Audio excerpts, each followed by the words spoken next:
Nah, di sini file yang pertama itu adalah linear regression. Linear regression sendiri itu untuk fungsinya untuk uh, meng- untuk menghitung rata-rata pada durasi dan skor di soal yang telah ada di sini.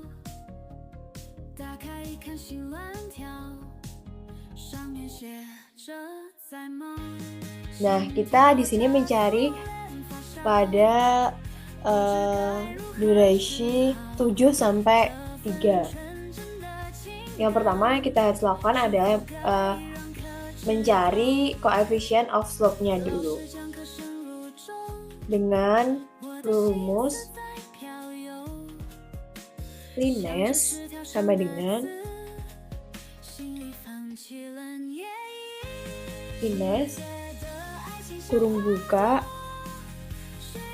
terus skornya di blok aja, lalu titik koma, terus menu yang durasi.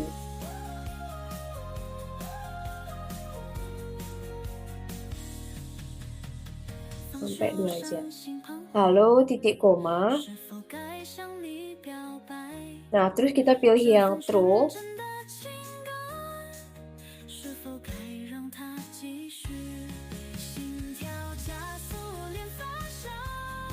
Nah, setelah pilih true, lalu kita pilih yang false.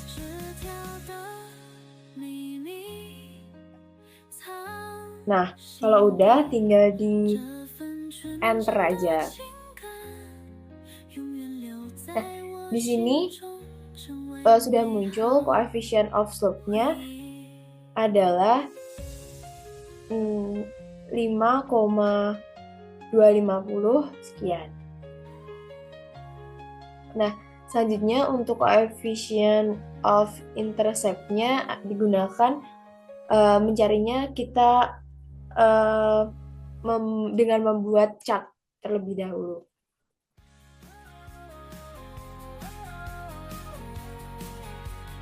Jadi ini di blok dulu. Terus insert.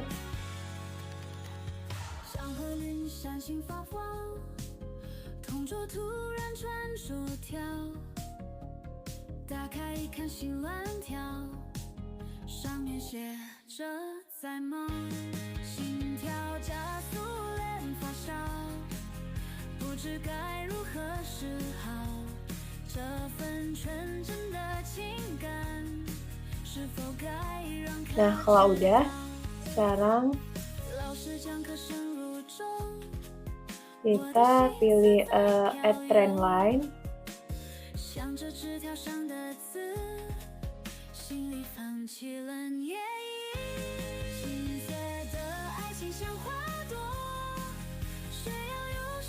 Pilih linear.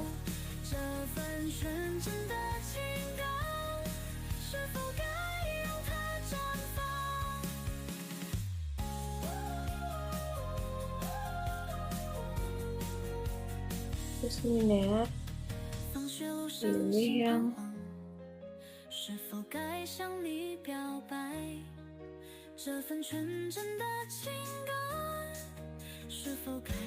tampilkan persamaan sama ini dicentang aja. Nah, jadi ini rumusnya udah muncul. Sekarang kita perbesar agar kelihatan.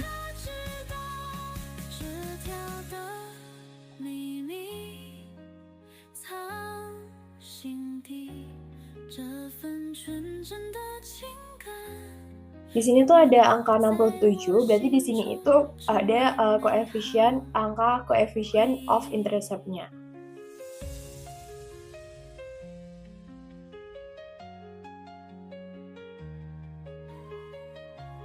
Ini di copy aja.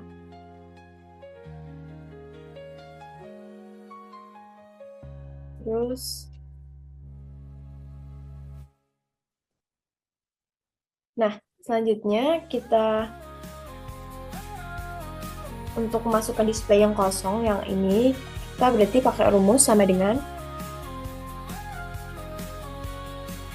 coefficient of slope di sini dipilih dikali duration yang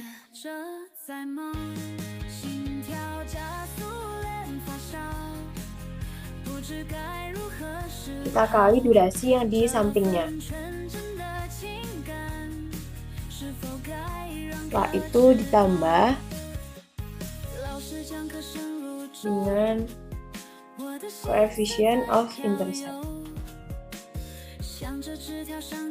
Nah, kalau udah tinggal enter. Oh ya, sebelumnya dikasih tanda dolar.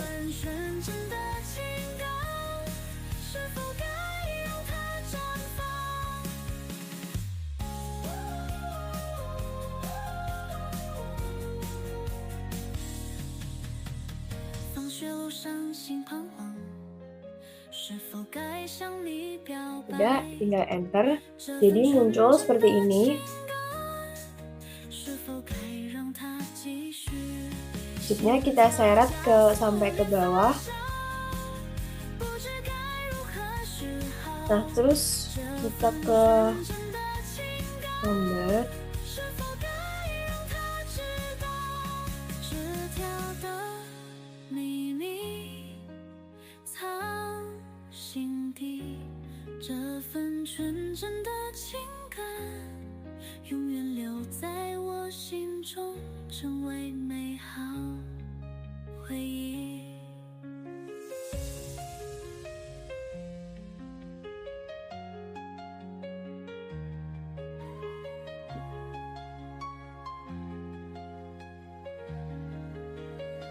Oke, jadi udah bisa.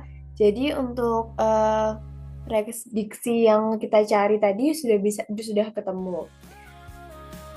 Selanjutnya file berikutnya. Nah, selanjutnya ini ada file yang kedua, yaitu file linear regression. Nah, di file linear regression ini kita dikasih file yaitu ada X1, digital marketing X2, dan iklan koran X3, dan juga keputusan pembelian yaitu Y. Nah, caranya kita di sini akan menggunakan rumus sebentar, buka data dulu.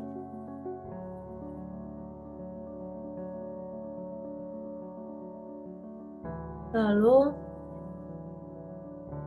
pilih data analyze. Nah, selanjutnya pilih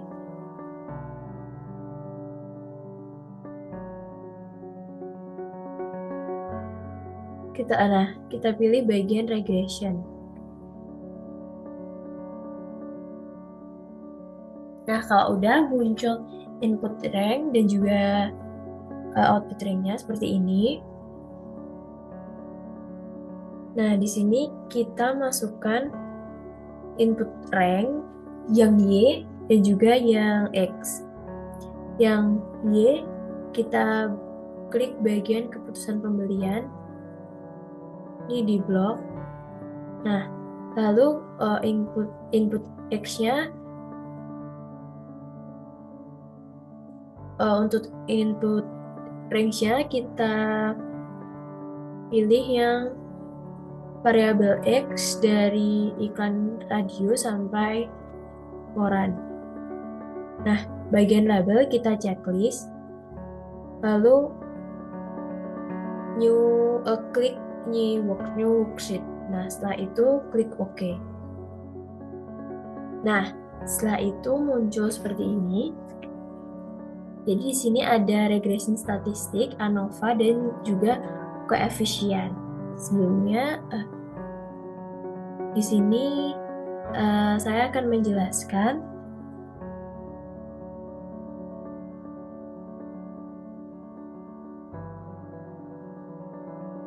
Jadi di sini di regression statistik ini pada bagian multiple R, di sini tuh nilai koefisiennya, korelasinya menunjukkan hubungan antara variabel independen dan dependen. Sedangkan R square-nya ini menempati proporsi variabilitas pada variabel dependen dan dijelaskan oleh model regresi, yaitu semakin mendekati satu, semakin baik modelnya. Kalau Hedges regressionnya, Hedges R square-nya itu disesuaikan dari R square. Di sini disesuaikan dari R square untuk memperhitungkan jumlah variabel independen dalam model. Sedangkan observation-nya itu adalah jumlah pengamatan data yang digunakan dalam analisis, yaitu ada 13. Nah, selanjutnya di ANOVA-nya, jadi di bagian DF di sini kan angkanya 3, ini adalah derajat kebebasan, itu digunakan untuk menghitung statistik dari F. Sedangkan residual di sini itu menunjukkan sum of square-nya menunjukkan variasi total, variasi regresi, dan variasi residual. Nah, selanjutnya nilai P itu untuk menguji P, jadi kita jika lebih kecil dari 0,05 berarti menunjukkan koefisiennya itu adalah signifikan. Sedangkan intervalnya atau low dan uppernya itu 95%, berarti tentang interval kepercayaannya itu adalah 95% untuk setiap koefisien. Lalu di sini R square-nya ini yang 0,57, ini saya akan beri tanda biar lebih jelas. Nah, R square-nya ini 0,057 ini berarti menunjukkan bahwa model dapat menjelaskan sekitar 57% variasi. Nah, sedangkan ini di significance F ini juga akan saya beri tanda. Nah, ini itu juga menunjukkan berarti modelnya itu regresi signifikan secara statistik, sehingga variabel independen secara bersama-sama itu memiliki hubungan yang signifikan dengan variabel dependen. Nah, sedangkan pada bagian p-value ini itu kurang dari 0,05, maka variabel tersebut tuh signifikan dalam model. Nah, sedangkan dan juga tidak ada p-value di bawah 0,05 dalam tabel ini, sehingga tidak ada variabel independen yang signifikan secara individual. Selanjutnya kita ke sheet 1. Jadi ini kita copy dulu di X1 sampai Y. Nah, setelah kita copy, kita masuk ke SPSS. Tadi yang udah kita copy dipaste aja di sini. Tuh kita masuk ke variable view, maaf. Nah, di sini name-nya kita ganti dengan X1, bawahnya X2, X3, terus yang terakhir itu Y. Nah, setelah itu pada bagian label kita beri nama sesuai yang ada di variabel sebelumnya. Untuk iklan dan radio, bawahnya digital marketing,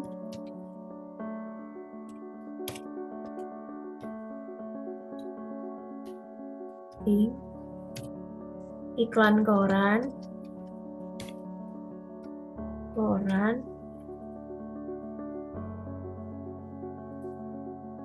dan yang terakhir keputusan pembelian.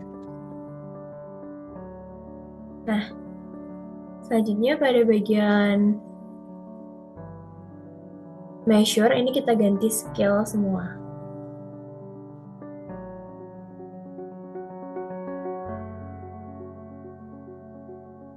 Nah, setelah itu kita pergi ke data view.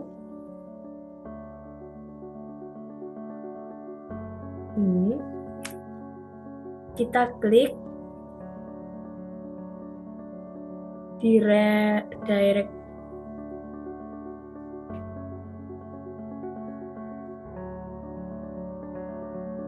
Kita klik analyze, bagian analyze. Nah, setelah itu kita klik bagian regresi, lalu kita pilih linear. Nih.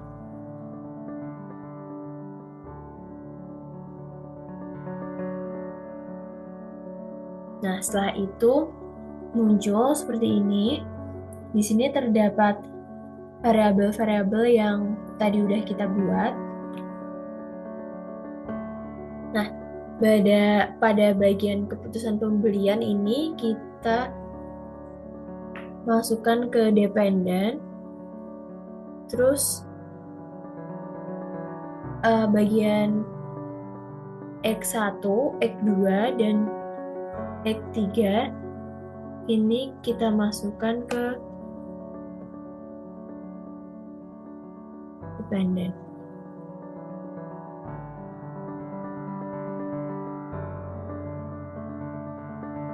Nah, setelah itu kita masuk statistik, kita checklist yang collinear diagnostik. Ini kita checklist. Nah, setelah itu klik continue. Kalau udah, plotnya kita isi. Ini di linear regression plot, kita di bagian spreadsheet ini.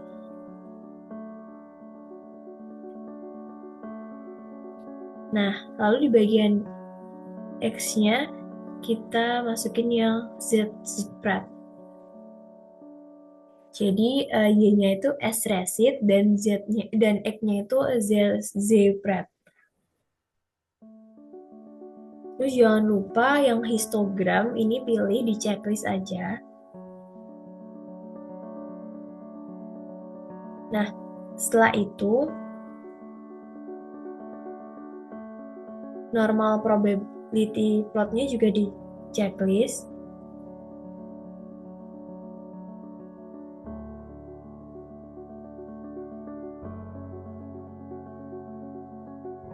Terus klik continue. Jika udah terisi semua, tadi kita klik save.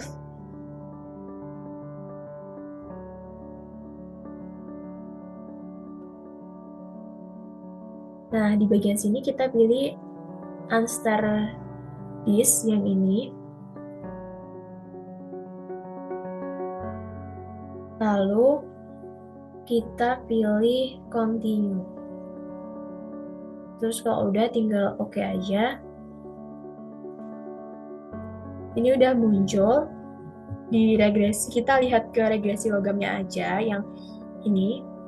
Berdasarkan histogram di sini, jadi analisis histogram residual standar yang telah dijelaskan sebelumnya dapat disimpulkan bahwa distribusi residual mendekati normal. Hal ini menunjukkan bahwa asumsi normalitas dalam analisis regresi terpenuhi, yang merupakan salah satu syarat penting untuk validitas model regresi. Nah, dengan demikian, model regresi yang digunakan dapat digunakan sesuai untuk data ini. Dan hasil estimasi serta inferensi statistis yang diperoleh dari model tersebut dapat dipercaya. Namun perlu diperhatikan bahwa jumlah sampel yang digunakan dalam analisis ini hanya 11. Hanya 13. Jika jumlah observasi melebihi 30, maka uji normalitas dapat diabaikan karena distribusi sampling error term telah mendekati normal. Jadi kesimpulannya dapat dikatakan bahwa data yang di sini itu berdistribusi secara normal. Untuk selanjutnya yaitu di normal pivot. Di sini kita lihat ini datanya bersebar, variabel independennya ini tersebar di antara garis diagonal ini. Jadi dapat disimpulkan bahwasanya data ini menunjukkan terdistribusi secara normal. Untuk selanjutnya kita cek yang data yang tadi, yang sebelumnya kan ada data. Nah, itu kita cek data barunya, yaitu ini kita pergi ke SPSS yang ini. Nah, ini file muncul data barunya. Untuk memunculkannya kita perlu ini diblok dulu.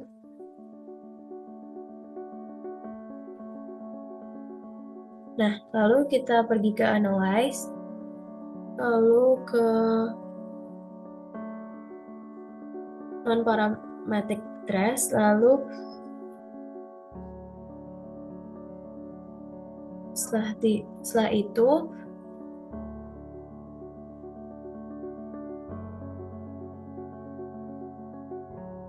itu ke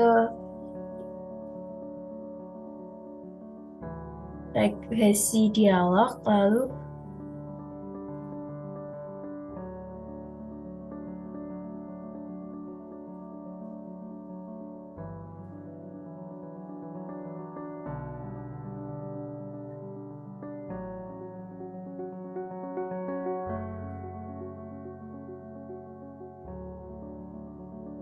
setelah itu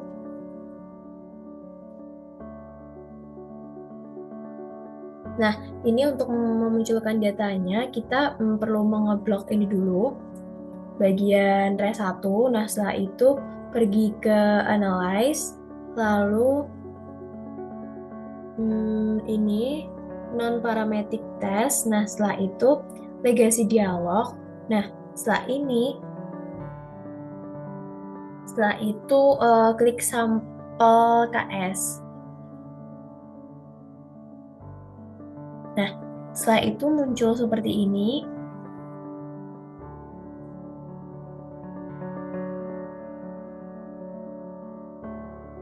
Jadi di bagian understand di sini kita pindahkan di test variable list.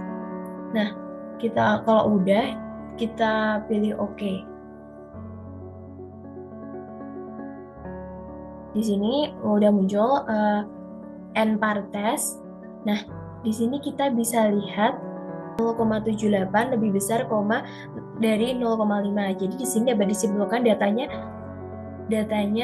terregresi secara normal. Kita bisa lihat pada bagian Excel-nya ini yaitu 0,78. Jadi bisa dikatakan bahwa datanya itu terdistribusi secara normal. Selanjutnya kita lihat di ANOVA. Nah, kita bisa lihat di datanya di statistik VIF. Jadi datanya iklan radio 1,53, digital marketing 1,09, dan iklan koran 1,57. Ini lebih besar dan tidak harus lebih dari 10. Pada toleransinya ini datanya tidak harus lebih besar dari 0,1. Dan di sini berarti aman ya untuk collinearity tolerance-nya. Jadi kita disimpulkan variabel ini memiliki korelasi dan data yang digunakan itu masuk kepada kategori multikoleralitas. Nah, selanjutnya di bagian scatplot. Nah, ini kita bisa lihat datanya di sini tuh menyebar. Berarti datanya menggunakan data yang bebas karena ini variabelnya menyebar. Selanjutnya kita lihat kode model sumerinya. Di sini R square-nya 571. Nah, di sini berarti dapat disimpulkan berarti variabel keputusan konsumen itu dipengaruhi dari iklan koran, digital marketing, dan juga iklan radio. Nah, lalu sisanya dipengaruhi oleh variabel lain. Nah, selanjutnya di bagian ANOVA, kita lihat pada bagian signature-nya itu 0,46. Ini berarti lebih kecil dari 0,05. Berarti secara bersamaan data X1, data variabel X1, X2, dan X3 itu mempengaruhi keputusan pembelian pada dependen variabel. Selanjutnya ini di bagian koefisien kita lihat pada model 1 yaitu iklan radio, digital marketing, dan iklan koran. Di sini kita lihat iklan radionya memiliki nilai p-value-nya 6,41. Berarti nilai p-value-nya di sini lebih besar dari 0,05. Berarti dapat disimpulkan secara X variabel 1 secara parsial itu merupakan pengaruh yang positif, namun tidak signifikan terhadap variabel lain. Nah, lalu selanjutnya pada digital marketing di bagian signifikan p-value-nya itu 0,08. Nah, berarti di sini 0,08 lebih kecil juga dari 0,05. Variabel X2 atau digital marketing memiliki pengaruh positif dan signifikan terhadap keputusan pembelian. Nah, selanjutnya yang ketiga pada iklan koran X3 di sini memiliki p-value yaitu 0,638, di mana nilainya lebih besar dibandingkan 0,05. Jadi dapat disimpulkan bahwa secara parsial memiliki pengaruh yang positif tapi tidak signifikan terhadap variabel keputusan. Nah, itu tadi adalah penjelasan dari tabel tersebut. Oke, selanjutnya kita masuk yang ketiga, file yang ketiga yaitu data logistik regression binary. Nah, di sini jadi terdapat dua data yang meliputi X dan juga subscribe. Di sini kita mencari tahu seberapa besar pengaruh dari umur itu mempengaruhi dari subscribe, mempengaruhi apakah subscribe atau tidak. Di sini langsung aja cara yang pertama, kita blok dulu datanya.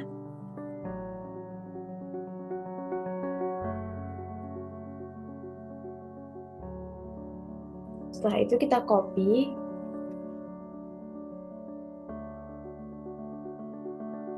Selanjutnya kita buka software SPSS. Ini langsung kita paste di sini. Nah, ini udah. Sekarang kita ke variable view. Jadi ini ada 6 variabel 1 sama variabel 2. Ini kita ganti menjadi file seperti namanya yang ada di Excel, dan juga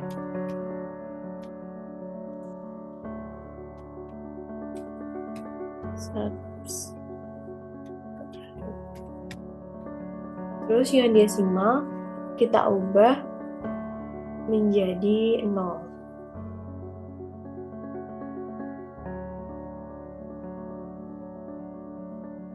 Nah, selanjutnya di values ini kita ubah untuk none-nya di sini kita ubah.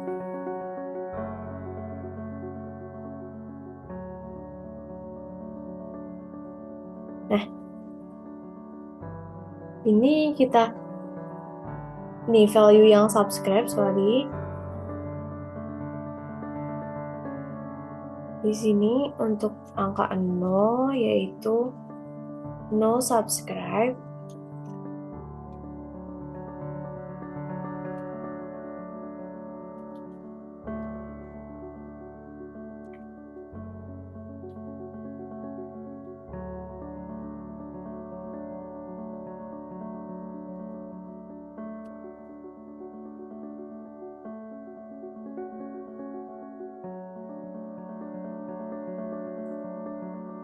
Setelah itu kita klik add. Nah, yang kedua angka 1 yaitu subscribe.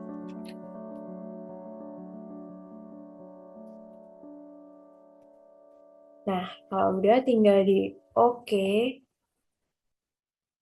Oh ya, di add. Oke. Di sini di bagian measure kita ubah di bagian subscribe yang unknown-nya ini menjadi nominal. Sedangkan yang egg kita ubah menjadi scale. Nah, oke, kalau udah kita ke data view. Kita pilih ke analyze,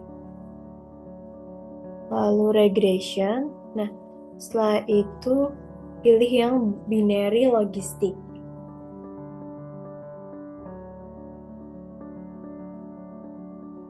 Nah, setelah itu muncul egg dan juga subscribe. Di sini terdapat egg dan juga subscribe. Yang subscribe kita masukkan ke dependent. Dan yang egg kita masukkan ke covariant. Terus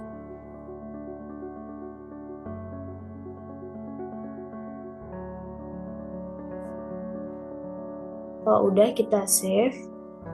Nah, di bagian sini kita checklist yang probabilitas sama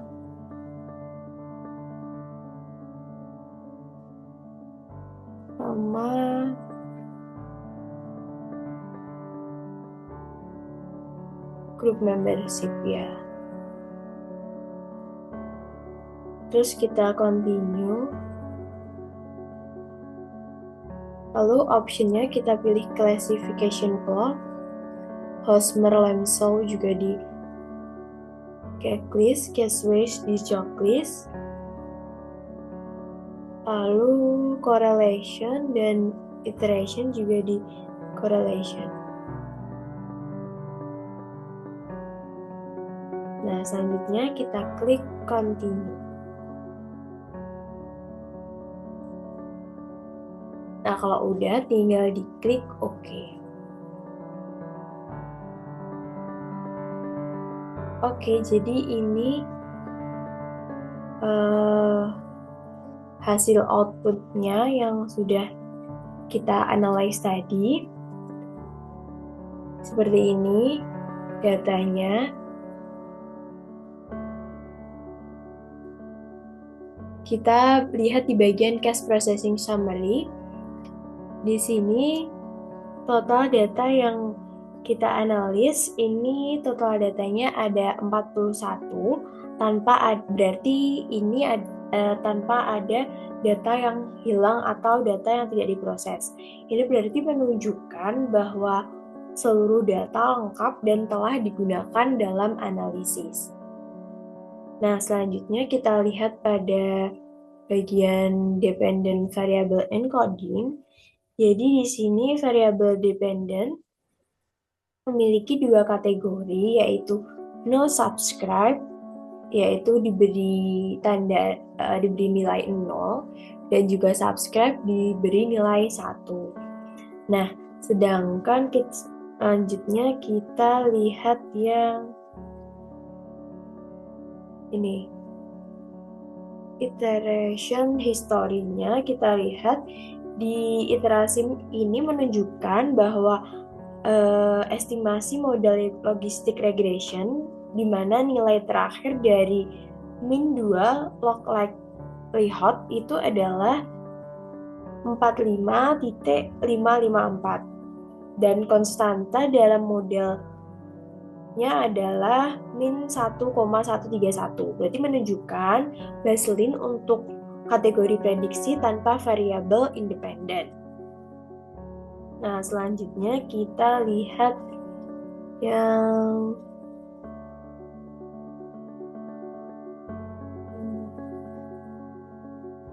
ini yang bawah, yang model summary-nya.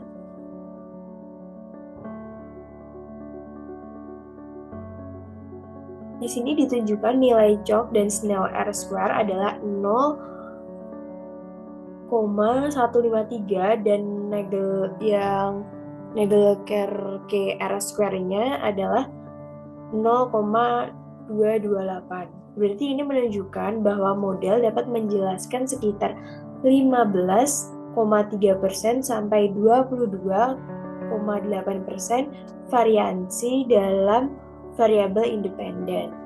Nah, terus yang Hosmer and Lemshow test-nya, kita bisa lihat bahwa nilai chi-square-nya adalah 3,805 dengan DF7 dan signifikannya ada 0,802. Karena nilai signifikan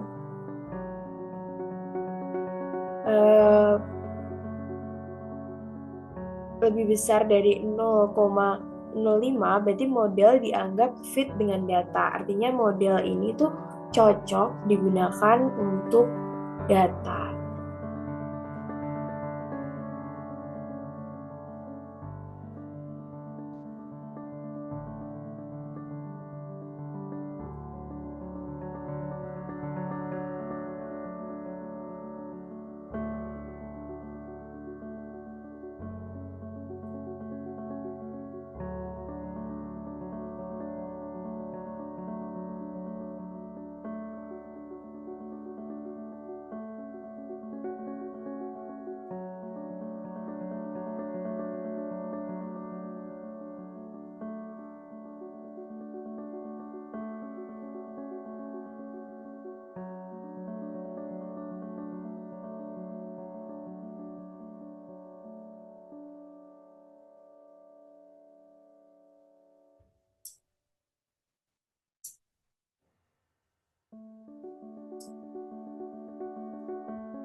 Selanjutnya kita lihat di bagian classification table, kita lihat di overall percentage, di sini ada angka 78. Berarti di sini bagian ini kita bisa melihat keketatan prediksinya itu ada di 78%.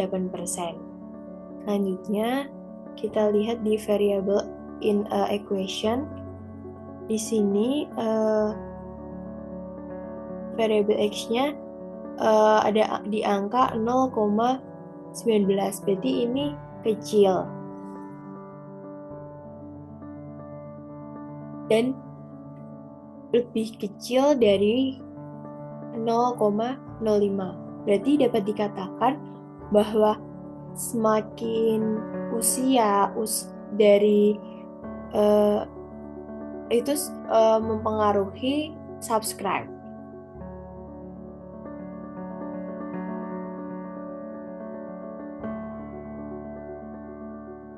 Nah, selanjutnya ini tadi dari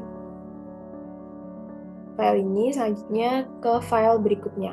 Nah, selanjutnya ini file yang terakhir yaitu machine learning. Jadi di sini ada data seperti ini, terdiri dari data IQ, gender, teliti, personality, banker, gelar, math, audit akhir, dan juga performa. Jadi di sini kita disuruh untuk mencari ini pada bagian bawah performa pada dari angka 100 ke bawah di sini. Nah, kita langsung aja kita lihat variabel view-nya dulu.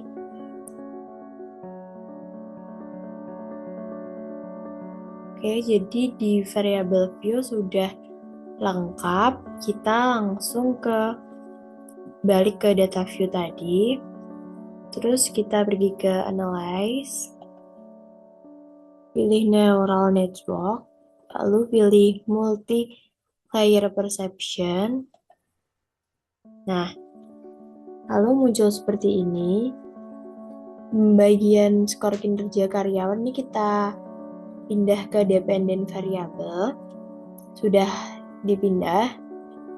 Dan juga semua kategori yang ada kecuali skor kinerja karyawan itu kita pindah di covariate.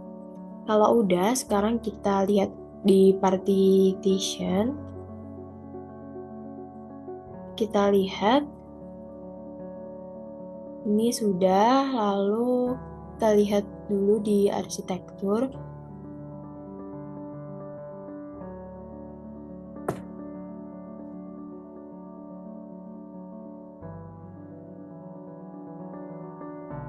Lalu di training,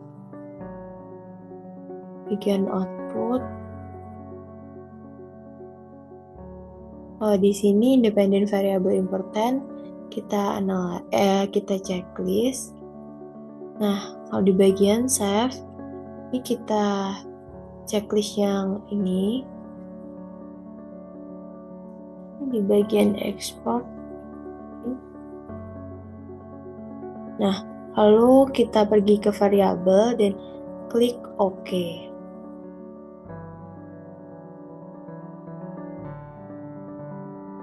Nah, di sini kita lihat di cache processing summary-nya, datanya ada 76% dan testingnya ada 24%, validnya juga ada 100%. Jadi total keseluruhan data masuk itu ada 115 data. Selanjutnya di network information, ini kita lihat number of hidden layer-nya 1 dan number of unit-nya ada 2. Ini gambar yang dihasilkan seperti ini. Nah, selanjutnya di bagian model summary kita lihat di percent incorrect itu ada 51,3%. Di sini tuh nilainya masih besar, berarti hasil prediksinya di sini dapat disimpulkan bahwa belum akurat. Selanjutnya kita lihat di ini independent variable important. Jadi faktor apa yang paling memengaruhi performa karyawan kerja di sini paling besar adalah di intelligent quotient. Dan yang kedua ada yaitu ketelitian.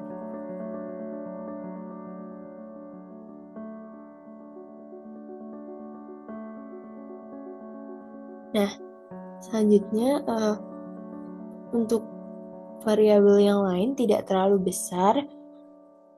Jadi tidak terlalu besar untuk memengaruhi kinerja. Berikutnya kita lihat di normalize importance. Di sini sudah ada diagramnya, yang paling tinggi adalah IQ, lalu diikuti dengan teliti, pengalaman kerja, sini. Selanjutnya kita kembali ke file yang awal, yang machine learning. Di sini ada file data baru, karena file tadi itu belum akurat. Jadi di sini ada menu baru di sini.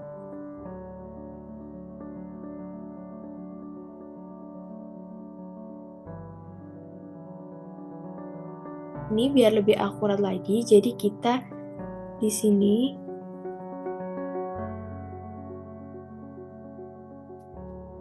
hapus. Kita coba analyze ulang dengan analyze neutral network lalu multiplier. Nah, di bagian ketelitian, lalu ketelitian, lalu optimistik, memiliki gelar akademik,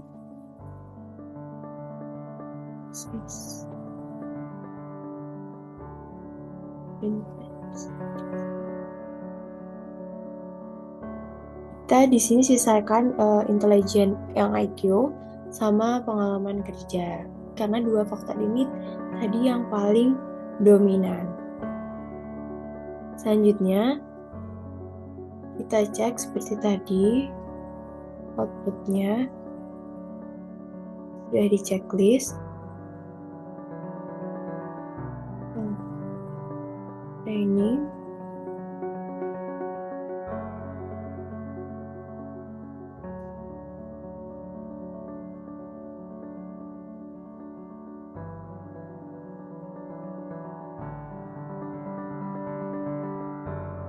Nah, kalau udah tinggal diklik OK aja.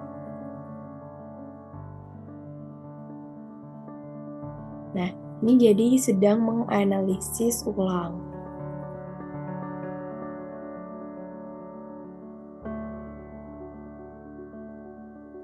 Nah, ini kita lihat di case processing summary yang baru. Jadi di sini nilainya sampel training naik menjadi 74%. Kita coba lihat di network equation di sini. Number of unit in hidden layer-nya naik menjadi 4. Selanjutnya gambarnya pun beda dari yang pertama, karena di sini mengalami kenaikan. Di model summary-nya, kita lihat di persen incorrect-nya menjadi 20,3%. Di sini presentasinya bisa dikatakan bisa dipercaya.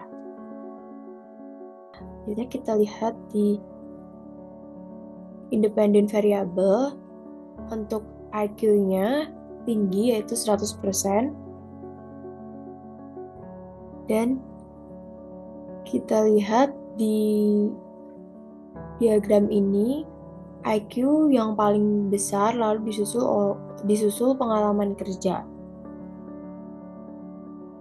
Nah, kalau udah kita ke pertama tadi. Nah, ini jadi presentasinya sudah ada dan sedikit sekali perbedaannya dari yang sebelumnya. Dan ini bisa dikatakan bisa dipercaya. Berbeda dengan yang tadi yang masih sangat tinggi. Kita lihat yang bawah yang kosong tadi.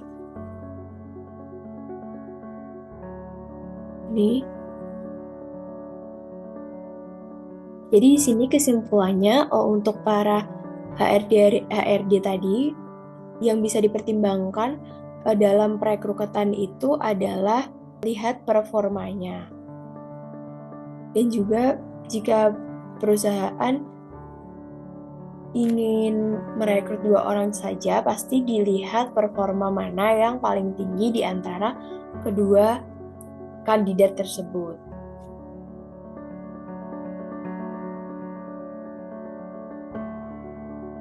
Nah, seperti itu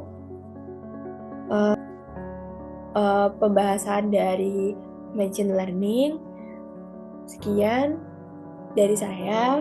Bila ada kurang lebihnya, saya mohon maaf. Wassalamualaikum warahmatullahi wabarakatuh.